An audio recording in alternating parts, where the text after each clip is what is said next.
Hi there, and welcome to For Whom the Cell Tolls. I'm your host, Keenan, and joining me as always is Rescue Palm Scout and Rescue GSD Cannon. Hooray. So, I know I don't post as often anymore.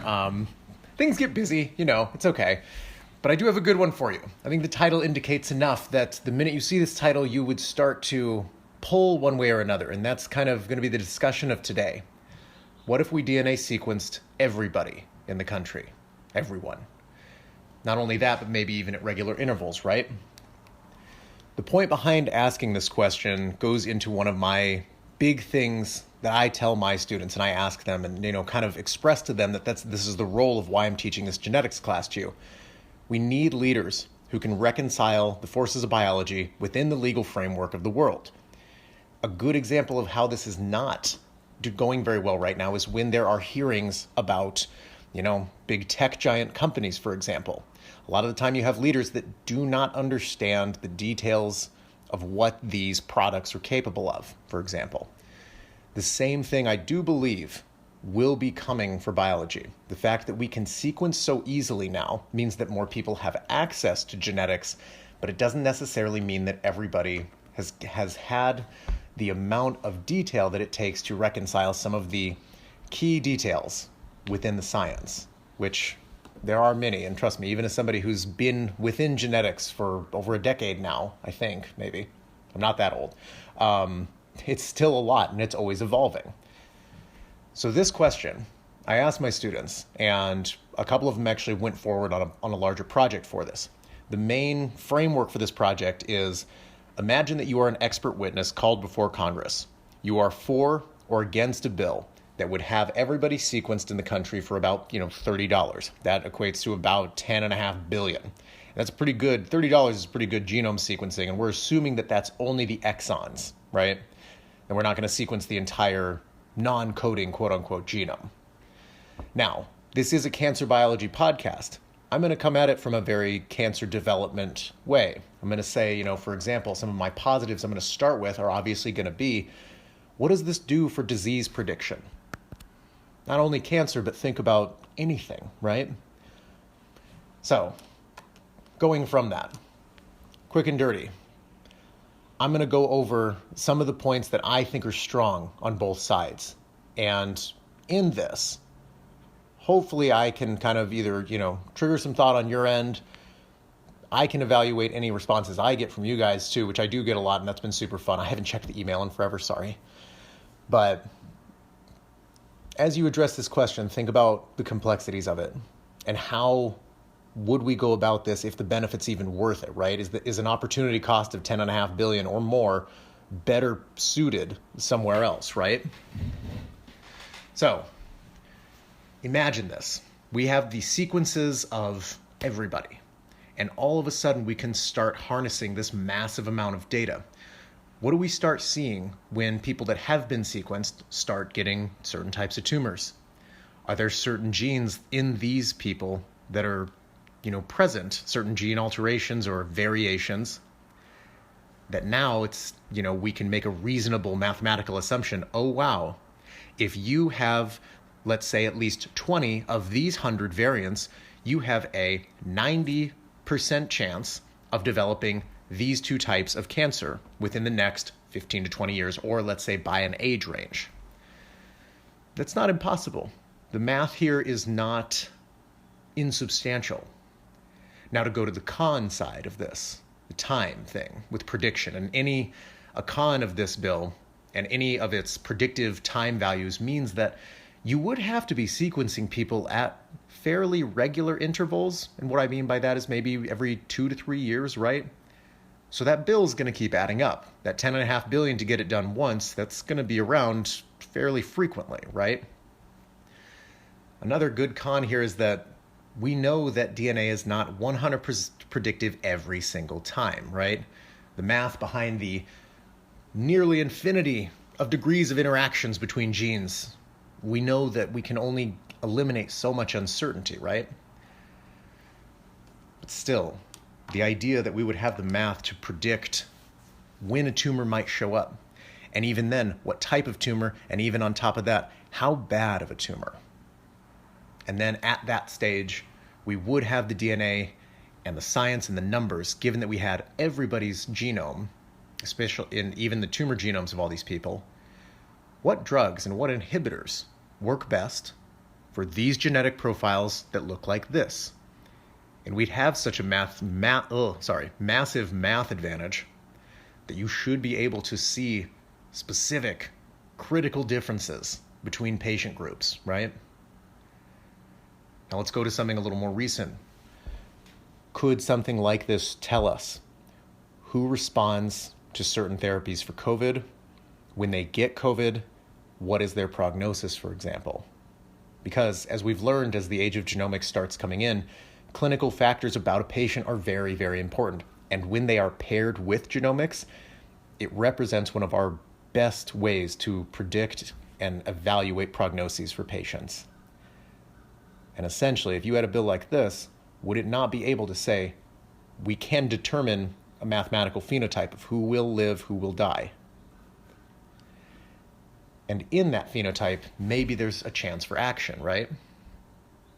We could also see specifically how the human immune systems in very specific pieces of everybody's immune system responds to any disease, COVID, flu, bacteria infections, malaria, anything, right? We could be able to see the fine intricacies of everybody's specific immune system, like the HLA receptors, different B cell genes, and what combinations work against specific diseases, right? Couldn't this be applied to something like an engineered chimeric antigen receptor T cell like we use against cancers? But like I said in that episode, the beginning of those engineered T cells, we're only at the beginning with these things. We can target them against cancer, but can you imagine unleashing a T cell against COVID that we've engineered? Be an interesting thing, right? COVID or any other disease, I should say. Not to focus too much on, the thing that's on everybody's mind right now. In any other case, you also get some of the interesting benefits on the positive side. You can sort of interconnect the population, families, cousins, things like that. If you opted in, you could see that, right? Similar to how 23andMe does their service. You would, I don't know enough about the country or composition or what your opinion is. Maybe that would bring people closer. I don't know. Maybe. Yeah, I don't know. We'll see. I'm gonna leave that up to the anthropologists out there as they're studying the United States right now.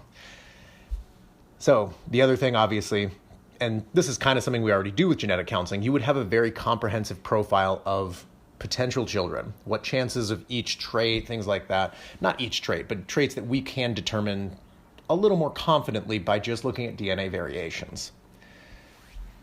And then kind of the follow-up to the last two episodes, like we talked about, would it be possible if you sequenced everybody to match people that are good as a pair genetically? We talked about how the immune system is a very big draw on that, and humans are not an exception to that, how many animals do find mated pairs because of diversity in immune system. I'd say that one's probably the bigger stretch. Humans are complex. Anytime somebody tries to ascribe, humans are set in stone with this behavior or whatnot, it's typically not the smoking gun that you'd think. Now, on that same side, I want to bring up the behavioral genetic side as a con of this bill. Data in the wrong hands can be used to paint a picture very aggressively and poorly. The same way the same amount of evidence can be used by an attorney to paint a guilty or an innocent picture of someone, right? Could you not associate and find variations in the genome that are associated with populations of people in prison, for example? And could you then not apply that and say, it looks like this population over here, these people, and this maybe this person right here, they have a genetic predisposition to violence.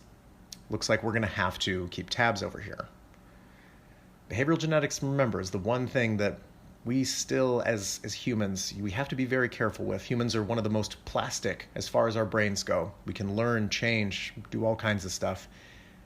And the genomics behind how that happens, we are far less set in stone than most other organisms. But to a degree, there are genetics that influence behavior, mental state, things like that. We see that in twin studies with schizophrenia. When you have identical twins, there's a much higher concordance, which is both have schizophrenia, than that is if they're just fraternal twins or siblings, meaning that a genetic component to schizophrenia and other disorders does exist. on that same idea, I would say that probably the strongest, at least this is my idea, the strongest pro behind doing this bill is think of twin studies like we just talked about. Twin studies are fairly limited to looking and knowing that a couple people are identical or a couple people are about 50-50, fraternal versus identical twins, respectively, switch that. But this study, if you had the math, it's the ultimate twin study, right? So let's say you're studying a group of genes. You don't need people to be twins strictly, but mathematically you could find groups of people that do have the same exact genetic profile, at least for a few variations, right? Then study their environment, and then study what happened. Did our characteristic in question arise? It's the ultimate twin study. And this would not only thus grant us genomic insights, but this could start granting us environmental insights. Because if we can make these groups mathematically of people that across the country, remember, and not strictly related, but let's say on chromosome 7, we're studying a group of genes, they have the exact same setup and variations. Now we look at the environment and we say, okay, if we're looking at a trait X right here, which one of them developed it and which didn't? And going from there, we can maybe highlight the environment side of this. Now, that leads to the con side of this, which is, okay, you sequenced everybody, but you're still collecting information on the environment over here. Why are you doing that? You said this was a genomics thing, right? And so inherently, to get the power of the pro side of this debate, you would have to enter in and you would need environmental information on a lot of people to start taking the actions that are being promised by this bill, this proposed congressional bill to sequence everyone. And in that case, if you're still doing that, it's not 100%, it's not really the 100% thing you advertise. Speaking of, the con side has a lot of strong points that they can go with. Number one, in my mind, is that DNA is just DNA. It doesn't represent how much of a gene is being activated, what time that gene is being activated. There's no epigenetics at all. This is very strictly going to talk in for tumors as well. You're going to need to have those tumors sequenced at different intervals in different pockets. Tumors are made of big cousin populations within the tumor, right? They're not all one clone a lot of the time. So this sequencing, it's going to have to be pretty comprehensive to keep up. And we're not going to be able to do RNA sequencing on everybody. It's very expensive. And God knows we can't do proteomics on everybody. That's even harder, right? Because there's more RNA variants than there are DNA variants. And there's way more protein variants than there are RNA variants. So things get complex up the ladder, and we're only looking at the baseline if we're looking at just DNA mutations, right? So the other side of the con, one of an easy side of the con is like, are we already maxing out on data anyway? We're starting to get sequencing studies, at least in tumor biology, where you got 1,000 patients sequenced. And mathematically, we're starting to see, okay, we are kind of just making the same groups each time. It's a good example in my field with lymphoma genetics. There's probably 4, maybe 5 papers out there that sequence over at least 350 up to about 1,200 patients, or up to about 1,000 patients, I should say. And I mean, you pretty strictly see the same 5 genomic types of tumors showing up, right? Don't tell the people in my field I said they're the same groups, but, they're pretty similar to each other, right? Mathematically, does it make sense to sequence that many people? Are we really going to gain that much? Maybe this should be more of a voluntary program, and then, go from there. Now, on that same sense, even if it was a volunteer program, like, hey, sequence me for free, et cetera, add me to the data, who's going to get credit for all these big analyses? Would this be a public resource, for example? Could this be something that, I could pull, as a university professor and say, I'm going to use this group over here, boom, boom, boom, right? All identifying information out up to a point, obviously. Remember, we need that environmental information a little bit. But who would get that credit? Kind of the same idea behind if we ever took an immune cell called a natural killer cell from cord blood, just in a lab bank somewhere, engineered it to kill tumors and managed to have it self-sustain, basically an off-the-shelf living drug. Does the person whose cord blood when they were a baby with those natural killer cells, do they get any credit for that? It's kind of like the Henrietta Lacks situation where her cells were taken from her tumor without any consent. They ended up leading to, however many Nobel Prizes and advances in medicine. she and her estate never saw any, benefit from that. They are currently, I believe, bringing up another suit against Johns Hopkins, so you should definitely follow that if you're interested. So, the bill as it stands, and as I presented it to my students, was, okay, sequence everybody once, what are we going to find? The cons kind of show that it wouldn't be one time. It would be a lot.